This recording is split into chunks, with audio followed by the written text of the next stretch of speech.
तिब्बत से लगे नेपाल के रसुवा जिले में बुधवार को आई भीषण बाढ़ ने टिमोरे इलाकों में भारी तबाही मचा दी। गांव और कई हाइड्रो पावर परियोजनाओं की बहने की खबर है। करीब 1000 लोगों की बहने की सूचना सामने आई है। हालांकि इसकी अभी आधिकारिक पुष्टि नहीं हुई है। हालात को देखते हुए नेपाल सरकार ने पुलिस, सेना और राहत टीमों को प्रभावित इलाकों में भेज दिया है।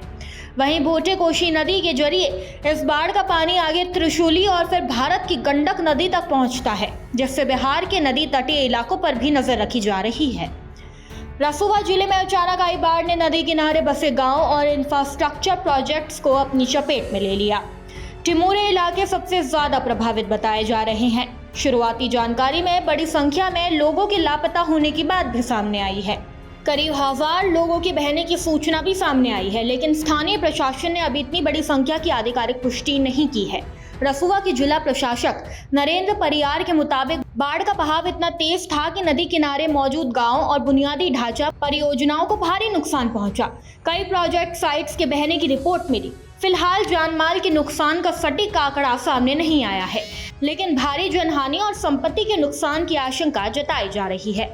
बाढ़ के खतरे को देखते हुए सरकार ने भोटे कोशी नदी के निचले इलाकों में रहने वाले लोगों को तुरंत सुरक्षित और ऊंचे स्थानों पर जाने की सलाह दी है।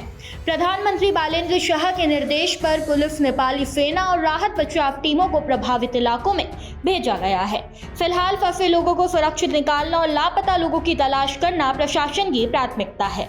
भोटे कोशी नदी का उद्गम तिब्बत में होता है। नेपाल में आगे चलकर ये त्रिशूली नदी में मिलती है और त्रिशूली का पानी भारत में गंडक नदी के रूप में आगे बढ़ता है।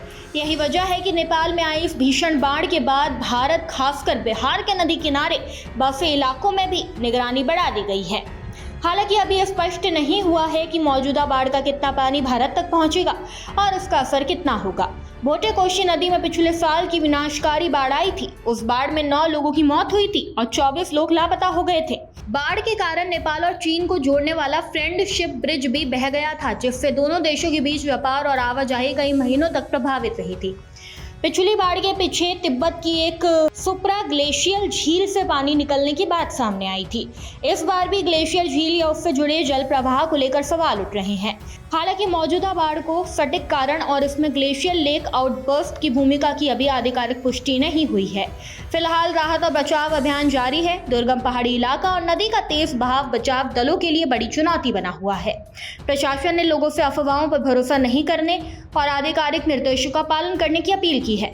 रसुवा से लेकर भोटे कोशी और आगे त्रिशूली नदी के पूरे नेटवर्क पर लगातार नजर रखी जा रही है। नेपाल के रसुवा में आई इस भीषण बाढ़ ने एक बार फिर हिमालयी क्षेत्रों में अचानक आने वाली बाढ़ और ग्लेशियर से जुड़े खतरों की चिंता बढ़ा दी है। फिलहाल सबसे बड़ा सवाल लापता लोगों की संख्या और बाढ़ से हुए वास्तविक नुकसान को लेकर है। जैसे जैसे राहत अभियान आगे बढ़ेगा, तबाही की पूरी तस्वीर सामने आने की उम्मीद है। इस खबर में बस इतना ही। ऐसी ही तमाम खबरों को जानने के लिए देखते रहिए भारत एक्सप्रेस डिजिटल।